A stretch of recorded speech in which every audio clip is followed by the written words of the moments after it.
Bienvenue à toutes et à tous, encore une fois, pour la continuité de notre cours Introduction à l'économie générale. La suite du cours, bien sûr, pour pouvoir finaliser notre programme S1. Nous sommes aujourd'hui au chapitre 3. Alors, pour les personnes qui ne me connaissent pas, je suis le professeur Soumaya Glimi, professeur à la faculté des sciences juridiques, économiques et sociales de Casablanca, et je me fais le plaisir de vous accompagner par rapport à deux matières, par rapport à deux modules, Management S1 et Introduction à l'économie générale S1. Vous trouverez l'ensemble de mes cours sur ma chaîne privée YouTube.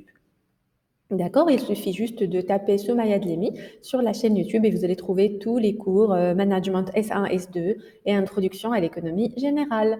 Très bien. Donc, prenez vos cahiers, vos stylos. Il ne nous reste pas beaucoup, en fait. Il nous reste très peu de séances. On va se voir encore 2 à 3 séances au grand maximum. Aujourd'hui, je vous propose de travailler sur les grands systèmes économiques comme finalité de notre cours, comme finalité de réflexion de notre cours. Je ne vais pas m'étaler puisque cette matière-là ou ce module, c'est une préparation aux autres modules. C'est une préparation à l'ensemble des autres disciplines que vous allez avoir. Vous avez remarqué que nous avons essayé de réfléchir et non pas nous approfondir. Vous allez avoir certaines matières pendant le S2, S3, S4, etc., qui vont vous amener en profondeur à étudier chaque partie de l'économie à part. Et bien sûr, cette matière vous a, on va dire, éclairé ou vous a ouvert le champ de réflexion sur les modes de pensée, mais en même temps les pratiques économiques. Donc, c'est une matière transversale qui vous prépare à l'ensemble des autres modules. Donc, bienvenue encore à toutes et à tous. Notez avec moi, bien sûr, prenez vos cahiers et j'espère que tout va bien. Les grands systèmes économiques, nous allons voir pour l'instant le système capitaliste, socialiste et mixte. D'accord? Allez, j'y vais. Donc déjà, ce qu'il faudrait, chers étudiants, comprendre, c'est le premier point, c'est que le problème de la répartition des richesses créées. Nous avons déjà parlé de cela dans le cadre de l'analyse micro et macroéconomique. Vous vous rappelez? Comme celui de leur obtention n'a pas eu vraiment la même solution partout dans le monde. Chaque État, chaque nation, chaque gouvernement a sa propre politique. On y va même, on va dire, de la cité de la nation vers l'entreprise elle-même qui a son propre mode de gestion, vers une unicité de prise de décision, vers carrément le ménage qui a aussi sa prise de décision. Les principes sur lesquels se fondent les réponses à ces problèmes sont, on va dire, ce que nous avions étudié comme système économique. Nous avions vu le circuit économique, etc. Mais cette réflexion-là, ces principes sur lesquels reposent ces réflexions, et ces grands problèmes, c'est ce que nous avons appelé système économique. Donc un système économique en fin d'aventure, à la fin de notre programme. Qu'est-ce que c'est? C'est un schéma d'organisation sociétale. C'est lui qui va nous aider à architecturer notre société pour pouvoir mieux comprendre les composantes de chacun, les actions, les sources et l'investissement de chacun. Nous avons parlé ensemble de production, de distribution, de consommation. Nous avons bien sûr étoffé cela par plusieurs exemples. J'espère que vous allez revenir aux anciens cours qui sont tous postés sur YouTube, sur ma chaîne, pour pouvoir réviser. Donc, le système économique, cher étudiant, il est mis en place dans un pays, a une grande influence, c'est normal, sur le niveau de vie de ses habitants. Il a une grande influence aussi sur le niveau des inégalités. Il a une grande influence sur les relations avec les autres pays, les partenariats, c'est normal, l'ouverture économique et sur la puissance économique du pays. Bien sûr, cela nous emmène directement vers une autre partie de notre réflexion, puisque les systèmes économiques sont très différents d'un pays à l'autre. Ils varient en fonction des régions, en fonction de leur pouvoir économique, militaire, et en fonction des époques aussi. Les pays, bien sûr, qui sont en Occident, ils suivent aujourd'hui une organisation fondée sur le capitalisme que nous allons voir. Et le système économique des pays, on va dire, de l'Est, de l'ex-bloc de l'Est, était fondé sur le principe de l'économie communiste. Bien sûr, nous allons voir en détail, hein, ne vous inquiétez pas. Donc, le système économique a un effet sur le développement. Aujourd'hui, je fais une intro du troisième chapitre pour que vous puissiez, on va dire, vous préparer avec moi doucement par rapport à ce chapitre, même si on ne restera pas beaucoup de temps par rapport au chapitre dernier ensemble, nous resterons 2 à 3 séances, au maximum 4 séances. Je vais essayer quand même de me limiter à 2 à 3 séances, on verra bien. Par exemple, peut-être bien que la semaine prochaine, nous finaliserons le module Introduction à l'économie générale, je l'espère, pour vous laisser le temps pour pouvoir réviser. Et je reste à votre disposition pour toute question ou interrogation. Vous me laissez vos commentaires. En tout cas, je reviens. Le système économique, nous avons souligné qu'il a un effet sur le développement économique. Pourquoi? Parce qu'il va conditionner l'affectation des ressources. Bien sûr, nous avons déjà parlé de l'ensemble des ressources humaines, financières, logistiques, naturelles, etc. Donc, c'est un mode de répartition des ressources. Et tant que nous avons cette répartition de ressources d'une façon, avec une démarche, avec une approche intelligente, tant que nous aurons bien sûr une entreprise en bonne santé, et si toutes les entreprises sont en bonne santé, nous aurons une économie aussi en bonne santé. Allez, on continue. Si nous voudrions introduire le système capitaliste, déjà pour nous donner une idée, on pense aux institutions et aux mécanismes. On y va vers les institutions. C'est une propriété privée des moyens de production. On pense au libéralisme économique. Comme ici, par exemple, chez nous au Maroc, il y a une liberté quand même au niveau de la vente. Même s'il y a certaines règles, c'est normal, une charte, des procédures, mais il y a quand même une liberté au niveau de la vente, de l'entrepreneuriat, de l'achat. Et le rôle de l'État, il est réduit à son minimum ici.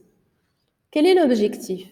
C'est rechercher l'intérêt individuel et bien sûr amener toute partie prenante à arriver à un certain profit.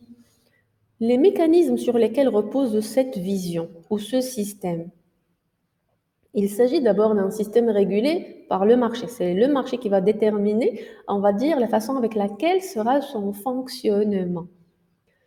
La loi de l'offre et de la demande sera conditionnée, bien sûr, et régulée par ce marché.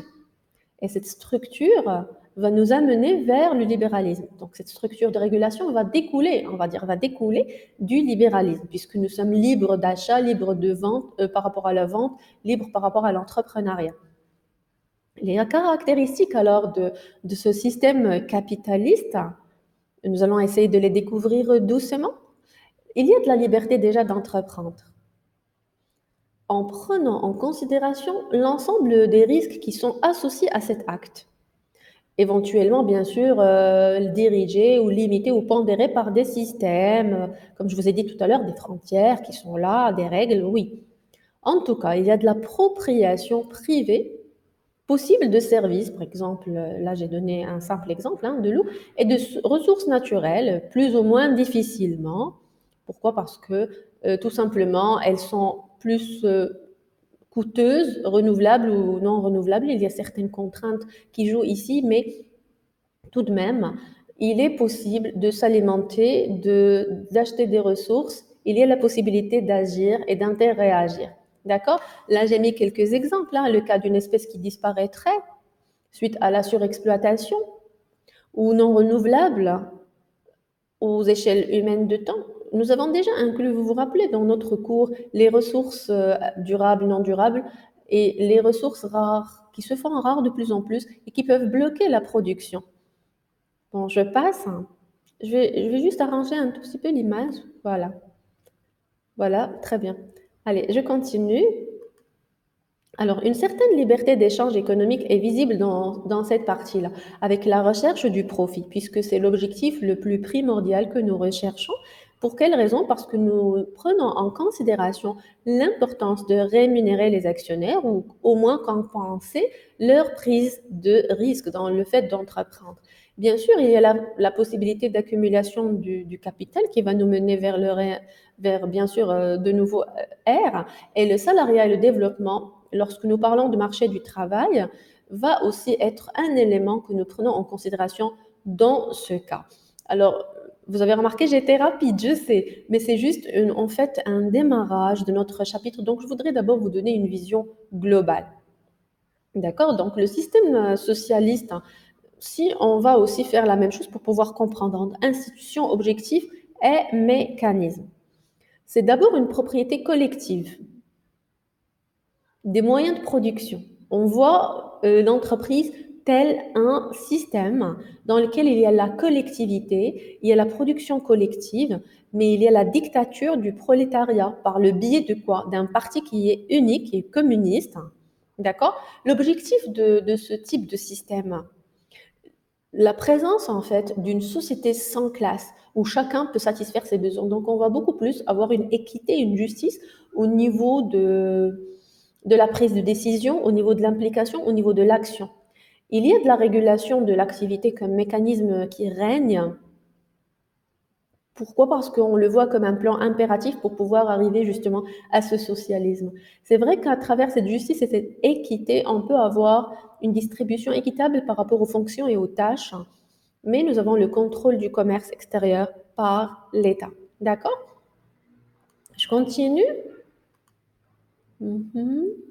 Alors, l'histoire déjà de ce système socialiste et les bouleversements récents, qu'est-ce qu'ils ont montré? Qu'il y ait quand même des limites à ce type d'organisation. Parce que quand même, quand nous parlons de pyramide hiérarchique, quand nous pensons à Mintzberg, nous avons besoin d'un sommet hiérarchique, nous avons besoin d'un commandant de bord, nous avons besoin de managers, vous vous rappelez avec moi le cours dans lequel on a vu les configurations Mintzberg, dans lesquelles on a vu aussi les différents types de fonctions qui vont quand même nous donner le pôle stratégique et le pôle fonctionnel. Et donc, ça va nous aider beaucoup plus à avoir une hiérarchie qui va nous aider à avancer.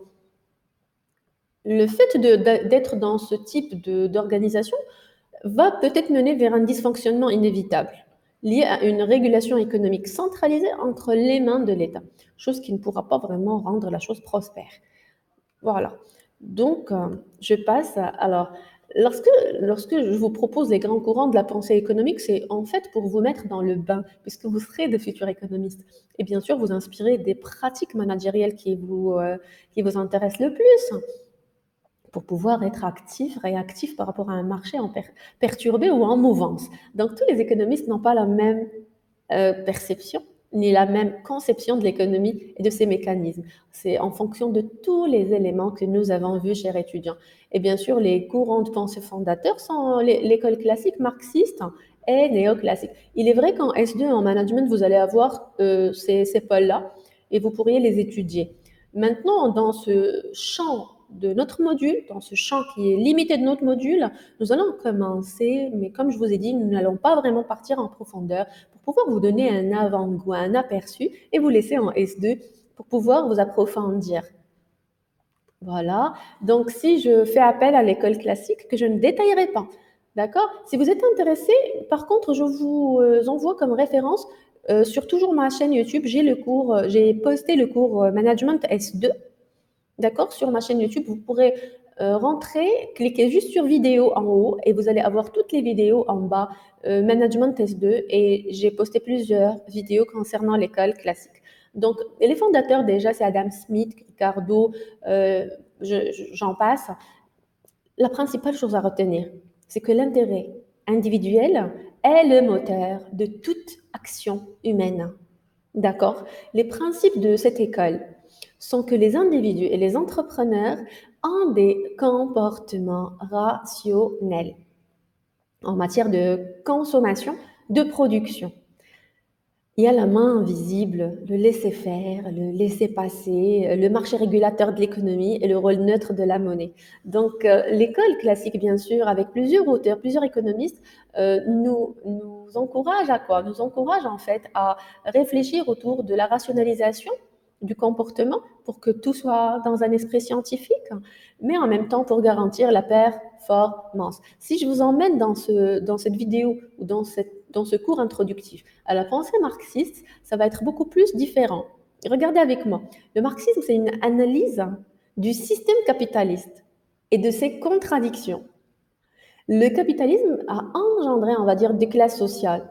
Une classe qui est bourgeoise, qui va détenir le capital, et la classe prolétarienne, qui ne dispose que de son travail, de sa force de travail uniquement. Serait plus juste, bien sûr, pour quelle raison? Parce que c'est plutôt le capitalisme qui va disposer du travail de l'ouvrier. Donc ici, nous sommes beaucoup plus dans une sphère très différente de la première. Et On s'est inspiré ici de l'idée d'exploitation des travailleurs pour pouvoir arriver justement à maintenir l'activité de l'entreprise. Il y a la pensée ricardienne aussi qui ramène la valeur économique à la valeur du travail. Et Marx, qu'est-ce qu'il dit dans ce sens? Il pense que le capitalisme exploite le travailleur en lui subtilisant une plus-value, donc le surtravail. Bien sûr, vous allez me dire, Madame, beaucoup d'entreprises aujourd'hui même, en 2021, suivent ce courant, cette pensée, et ça donne des résultats. Oui, je suis d'accord avec vous. En tout cas, vous allez remarquer que la culture interne de l'entreprise, son propre fonctionnement, il dépend de la nature de l'activité, la nature du secteur, la nature des pratiques managériales, la nature de la pensée et de la vision de l'entrepreneur lui-même qui partage cette culture commune et bien sûr de la part de la petite empreinte de chacun. Mais en tout cas, il s'agit aujourd'hui d'une sensibilisation par rapport à chacun de vous pour pouvoir vous positionner et choisir votre propre mode de gestion ultérieur. L'école néoclassique, chers étudiants, ici je fais appel aux trois pères fondateurs du mouvement qui sont Karl Menger, William Stanley Jevons et Léon Wall-Ross. L'école néoclassique, c'est un courant de pensée économique aussi qui est né à on va dire, la moitié du 19e siècle. Elles se fondent sur trois postulats. Les agents, les travailleurs, les salariés sont rationnels, donc ils utilisent la raison pour pouvoir performer, pour pouvoir arriver aux objectifs. Leurs préférences peuvent être identifiées et quantifiées.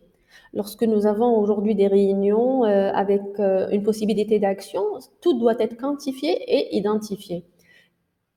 C'est-à-dire, on donne à chaque salarié la marge de son action et on le félicite à la fin du mois avec un salaire qui est une contrepartie de son effort. On identifie les compétences, le potentiel, et on va confier les missions à ces potentiels qui sont identifiés. Les agents, ils cherchent à maximiser leur utilité. C'est normal, ils veulent des augmentations de salaire, ils veulent une mobilité interne, ils veulent montrer à tout le monde leur propre valeur et s'épanouir professionnellement aussi. Tandis que les entreprises cherchent à maximiser le profit, qui est une logique tout à fait différente. Gagner, gagner, gagner, avoir un profit. Un gain. Les agents agissent chacun indépendamment, donc dans le cercle de ton activité, dans le champ de ton expérience, dans le champ de ton activité aussi, à partir de l'information dont tu disposes. D'accord.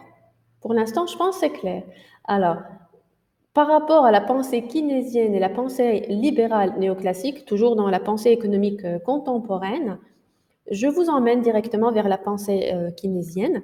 Qu'est-ce qu'elle nous prône? Qu'est-ce qu'elle nous encourage à comprendre? Que la succession des crises économiques que nous avons vécues, hein, le chômage des années 20 en Grande-Bretagne, la crise de 1929, je, je vous emmène directement vers la crise de la Covid que nous avons vécue l'année dernière avec 5 mois de confinement, et même aujourd'hui, hein, la phase post-Covid, a remis en cause la pensée néoclassique, basée sur l'équilibre naturel dégagé dans une économie du marché. Pourquoi? Pour lutter contre le sous-emploi.